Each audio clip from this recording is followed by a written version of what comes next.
Hi, you're tuned in to AWANI Global with me, Cynthia Ng. It's been less than a month since UK's Labour Party leader Keir Starmer became Prime Minister after winning the general election on July 4th, ending 14 years of Conservative rule.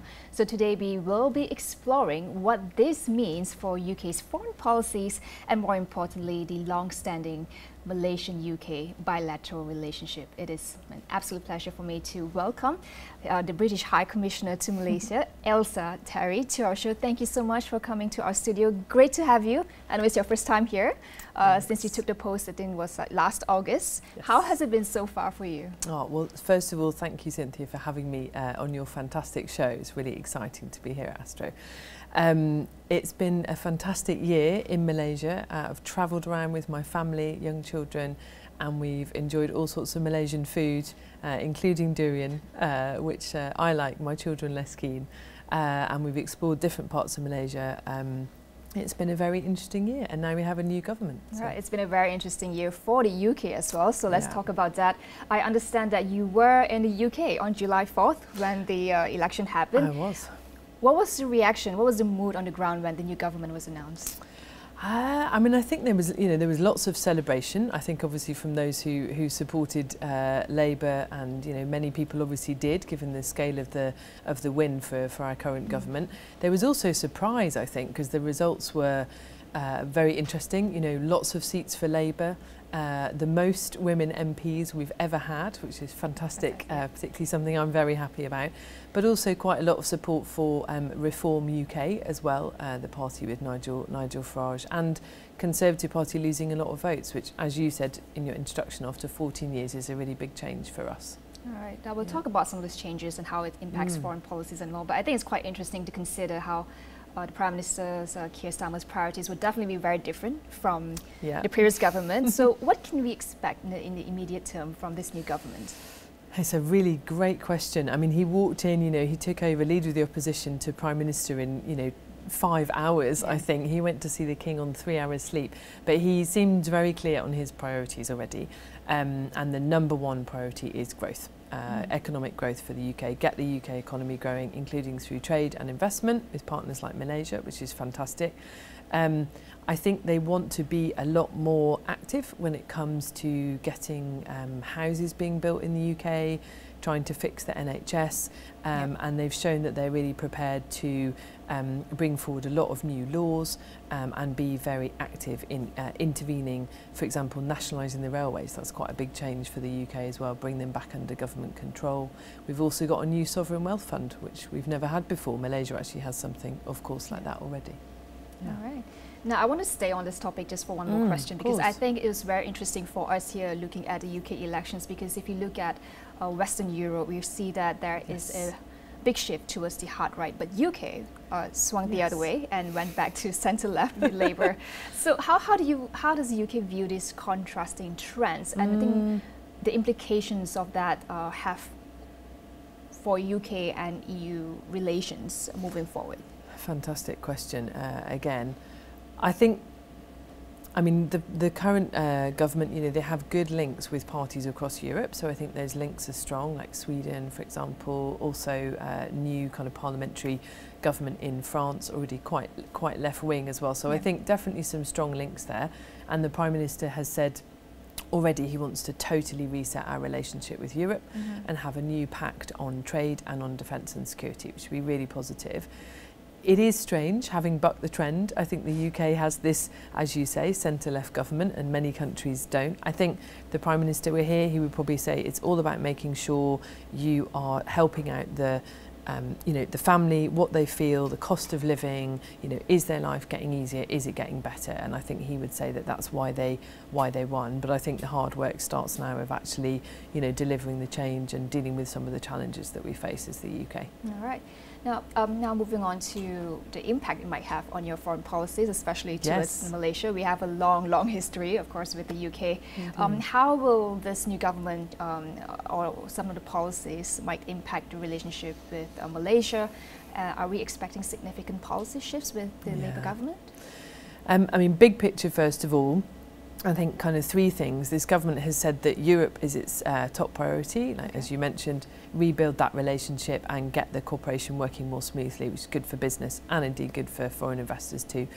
The Middle East is very important. We might want to come back to that with terrible conflict in Gaza, but they've made that a real focus, and also support for Ukraine. So some of those things are new, some of them are a bit stronger emphasis from the last government.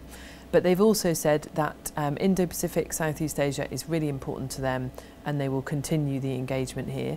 Our Foreign Minister is right now in India, and then about to be in Laos, where he'll meet Malaysian Foreign Minister Mohammed Hassan. This is for the ASEAN meeting that's happening. Exactly. Right, okay. But he chose to do that in his first 4 weeks in office to show how important we think Southeast Asia is. And Malaysia is a really important trade, security and long-standing partner of the UK. And the Foreign Secretary said on the campaign trail that he wants to do more with Malaysia and countries in this region. All right. We'll get to that in a bit, but I think as we were following the UK elections, I think one key theme that came out was immigration policies, and I think both parties had promised to bring down migration as part of their election campaign. So this is of course of interest to Malaysians, because we have many students who study or want to pursue their studies in the UK. So I understand that UK had just quite recently, earlier this year, tightened student visa rules. Will there be more changes to student visa policies with the new government? So I've been really pleased that the new government, our new education minister, overnight actually made a speech saying very clearly we welcome more international graduates and students to the UK. And I think Malaysians are some of the hardest working and certainly most numerous in the UK. So a really warm welcome from our new government for Malaysian students to the UK. They've confirmed they're going to stick with the current graduate visa scheme, so making it easy for Malaysians to come and study in the UK.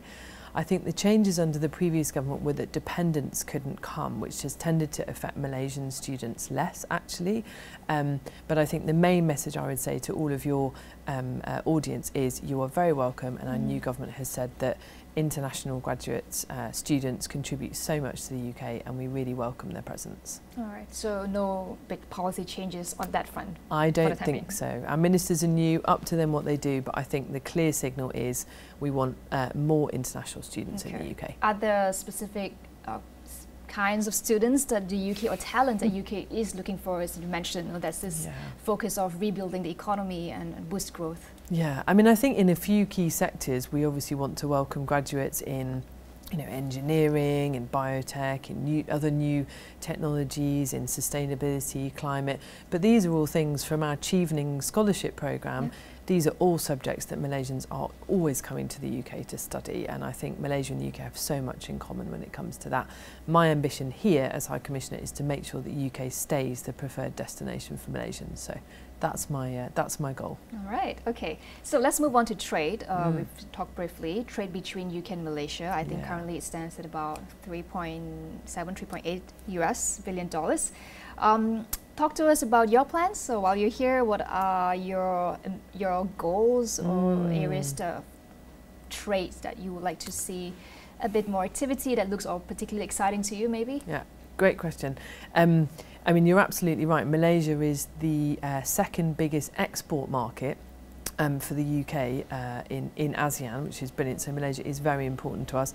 Overall trade both ways is actually around 6 billion, which is excellent. I want to grow that, and by the end of this year we will both be in cptpp. That's right. Which gives us, aside from the acronym which no one can ever say, it gives the UK and Malaysia a free trade agreement. For the very first time. Exactly, which I'm amazed we kind of haven't had before. So I'm sure you know, but just for your audience, that removes tariffs from all sorts of things: chocolate, whiskey, cars, vacuum cleaners. It makes trading in palm oil easier, which is really important to Malaysia and to the UK. Malaysia, only one Malaysian company provides 60% of our palm oil in the UK. So no fish and chips for us without Malaysia. So I want to increase trade, and CPTPP will help us do that. Okay. How significant is CPTPP for both economies? Considering, like we said, is this the first FTA that we have after so many years, which is quite surprising. It is, isn't it? And I think it will be significant day to day. It will make life easier for business. It will remove forms and bureaucracy and red tape.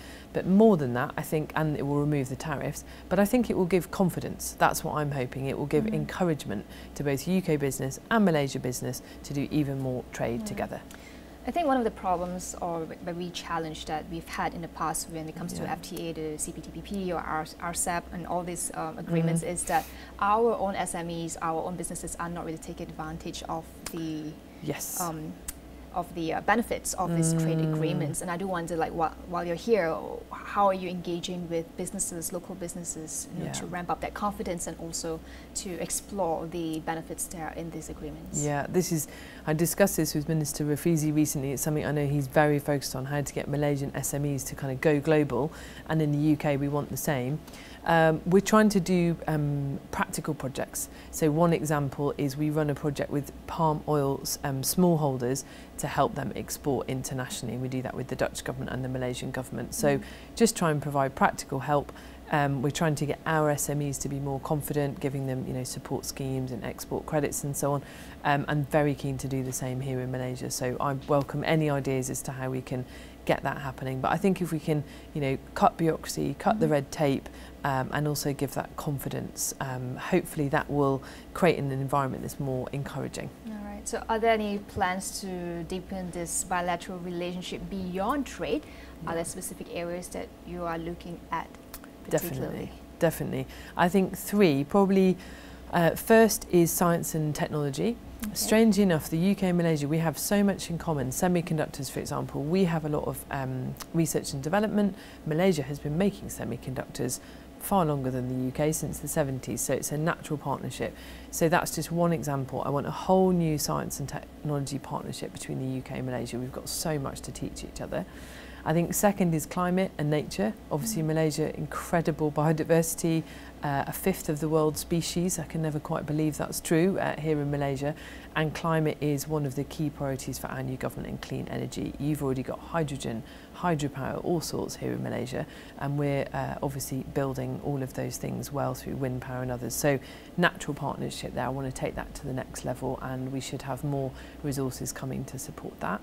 And then security, because Malaysia takes control of ASEAN next year, or is in the chair anyway, and we want to work much more closely with Malaysia on regional security, whether it be illegal fishing, smuggling, keeping trade routes open, whatever it may be, Myanmar. So lots to work together there. A lot on your plate to work on. Now, all those things that you've mentioned, security, climate, these are all very critical issues, and I would say the global challenges that are shared by all. But we are living in an increasingly fragmented world, you know, with leaders, I think, more focused on their national and regional interests, as we have seen. As a diplomat, what's your view on this? Now, how do you strengthen global cooperation in times like this? Great question. How long is this program? We might need a bit longer than 10 minutes to answer that one. Malaysia seems to me like it's on the front line of geopolitics, really. So I think we've got a lot to learn here, and Malaysia plays a really important role in this region. So that's the first thing to say. I think for both the UK and Malaysia, we are both open, global, free trading nations with a lot of alliances, friends, partners around the world. And as hard as it is, I think we have to be determined to keep those alliances really strong, even when there are challenges, as you've alluded to, that sometimes we disagree. Sometimes the UK will disagree with, you know, its partners. Malaysia will not always be in the same place as other countries in the region. But through that, you know, all those alliances, they can help you to work together to deliver on things that are bigger than all of us. So for me, it has to come back to collaboration based on your national interest, and I think the UK and Malaysia have got a lot in common when it comes to It's the job much harder now, looking at all this happening in this world.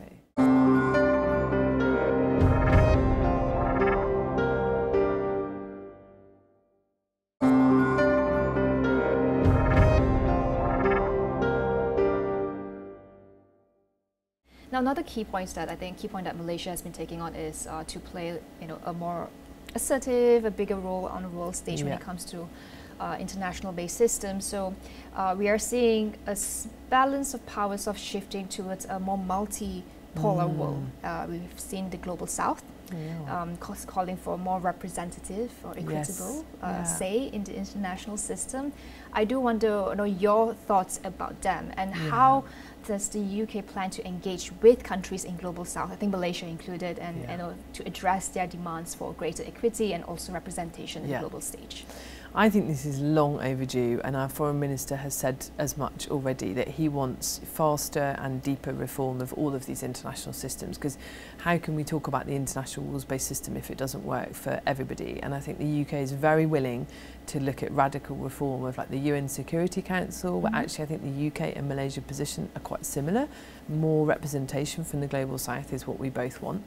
We're very up for that, and when it comes to international financial institutions, other international organisations, we really welcome change and reform, and we will be actively pushing for that with partners like Malaysia. And in that, and I'm sure we'll come on to this, we really welcome China playing a significant role as befits its power, its global power. We want China to play that role. Let's talk about China then. With the new government, what is your stance on China? Yeah, great question. First thing is they've already set out some principles, so 3 C's, easy for me to remember anyway when I'm talking to you, Cynthia, today. One is cooperate, which maybe might surprise you. I know sometimes the West is seen as anti-China, and we have never been anti-China. We disagree with the Chinese government on some things, but we are definitely not anti-China. So cooperate, whether it's climate change or AI. Compete, because China's development is very impressive, and the UK, it's in our interest, and for Malaysia I'm sure same, to stay ahead, to develop new innovation, new technology, and also to challenge. I think we do need to challenge the Chinese government when they act in a way that's against our interests, like cyber attacks, for example. So a bit of a blended approach for us, and that's what our new government has already said that they will be pursuing, and I think not so far away from Malaysia's own approach to its biggest trading partner. Competition and cooperation. Yeah. Okay. Now, I'd like to move on to some of the big things or key issues that are happening around the world. Of course, conflicts, Russia, Ukraine, and in the Middle East. And I think what's happening is these two conflicts have put global norms and institutions under quite a bit of pressure. How is UK, let's talk about Russia, Ukraine first, because it's closer to home to you. How is the UK navigating this, and what role does it see itself in maintaining international stability? This is, as you've said, extremely important. So the Prime Minister's confirmed our strong support for Ukraine. That will not change. We're actually giving them more resources under this government even than before.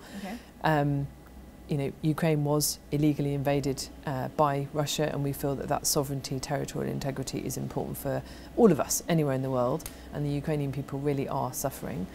NATO is a big part of this, working with an alliance, which we're very keen also to work with countries in this region through FPDA, for example, with Malaysia and Singapore, and to keep those security partnerships strong. And I think through doing that, through joint working, through joint exercises, for example, we can make sure that our ties are really productive, and it means that it deters actors who want to destabilise those global norms.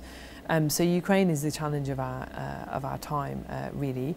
I know that the Russian Foreign Minister is coming here to Malaysia over the weekend.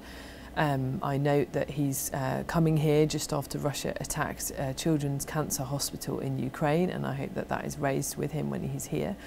And I also hope that Prime Minister Anwar raises with the Russian Foreign Minister Russian participation in the compensation proceedings for the victims of Malaysian Airlines flight MH17, from which Russia just withdrew. So I think let's use these opportunities for dialogue, and I'm sure that the Malaysian government will be having a conversation on a great many subjects with the Russian Foreign Minister when he comes. But it's an important issue for all of us. It affects global food security and so on. So yeah. I have a question. We talk about international responses to conflict. So the principle of rule-based order has often been highlighted in all international institutions and systems, but yet we see that humanitarian violations, our responses to humanitarian violations in Ukraine and in Gaza has been quite inconsistent, or appear to be quite inconsistent. I do wonder, do you have thoughts of that on that, and how does the UK reconcile these differing approaches? I think it's a very fair question. You're not the first person to, I think it's not the first person to ask me. I think I come back to that rules-based system, the global norms you alluded to. I think we called out Russia for its illegal invasion of Ukraine. Yeah. We also called out Hamas for the terrorist attacks in October. But we have also called out the Israeli government for their illegal acts of their settlers against Palestinian citizens in the West Bank, for example. We have sanctioned Israeli nationals over that activity. And my foreign minister just went to the Palestinian territories, the occupied Palestinian territories, and to Israel, and for the first time called for a permanent ceasefire and also lifted the funding pause for the UN agency UNRWA as well, to show strong support for the people of Gaza and for this terrible conflict to end. As many people who know about the Middle East have said to me, you can't have an end to this conflict without security for the Palestinian people and also for Israel. So I think two-state solution, as far away as it seems at the moment, has to be the way forward. And I think that's as important for the people of Gaza as it is for the people of Ukraine. All right, just staying on that a bit, there are documented humanitarian violations in Gaza perpetrated by Israel. I do wonder if the UK will take a firmer stance against Israel's actions in Gaza? Yeah, I mean, we have already publicly said that we think all of those actions are wrong and unacceptable. The current government has also ordered an immediate review of the very small number of export licences to Israel.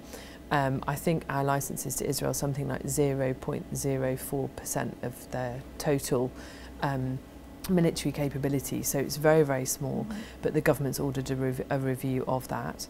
And I know they have also said in their manifesto that they will recognise a Palestinian state as well, at a time when it has most impact on the peace process. What conditions will lead to UK recognising a Palestinian state? For me, I think with my government having just taken office a few weeks ago, it's too early for me to say. I think ministers need to take the time, as the Foreign Minister has, to travel to the region and listen to leaders there, speak to leaders in the region as well, you know, who have such a stake in this. So I know they've made that commitment. As to what it looks like in practice, I'll need to come back to you on a future show and talk more in detail about that. All right. In the final few minutes that we have left, I just want to get maybe a more personal note. I think it must be incredibly challenging to be a diplomat right now with all the geopolitical shifts and also what appears to be some global guardrails seems to be weakening international based orders. So how has it been for you in navigating these shifts, and how do you think in your role you can help UK maintain that sort of influence and also promote its values in a world that's become more fragmented right now? It's such a fantastic question, and I feel that myself. I mean, you've put it so brilliantly, and I would add to that being a woman in this day and age. You know, when I was growing up, women's rights, gender equality seemed to be progressing, and now I feel actually they're regressing, which I also find scary, and is obviously important to all of us. For me personally, I think it comes back to working with my fantastic team at the British High Commission on areas where we can make a really positive difference, whether that be our educational scholarships for Malaysians, whether it be our projects to support what Malaysia's trying to do on climate change. I think it's trying to make a practical difference and not getting too caught up in that really big geopolitical picture that we can't always control. And I think it's also about just speaking the truth. And you will know this better than me as a journalist, how important truth is and how difficult it can be to identify truth in this kind of era of disinformation. And I just think it's important that whatever I say, whatever we say as the government, is the truth, and we are honest, you know, with our Malaysian partners and friends here. And that, I think, is a relationship that will last for a long time. What will be your key priorities in the foreseeable future while you're here in Malaysia? Well, I'd certainly love to for the Malaysian Prime Minister to meet my new Prime Minister, so that's one. My kind of secret ambition, as my team know, is to try and perhaps have a royal visit here at some point in the next few years, although of course that's always challenging to achieve with diaries and schedules. But really just to keep that relationship strong. I see so much affection between the UK and Malaysia, and I really just want to nourish that and make sure that the next generation have that same really positive connection.